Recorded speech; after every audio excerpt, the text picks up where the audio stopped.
Mami dansează. Mami dansează tango. E vals. A, da, vals e? Da.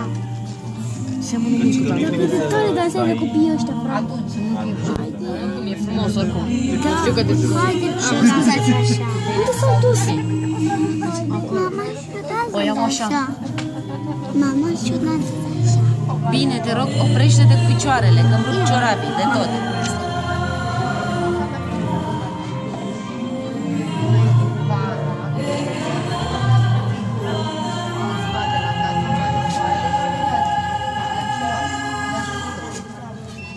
Frumos să fie, Maria.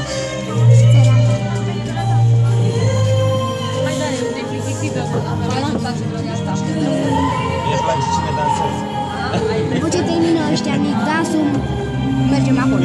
Gândește-te să fie împreună cu cineva și să dansezi cu el la antrenament. Să-ți placă, nu să fie împreună. Și greu.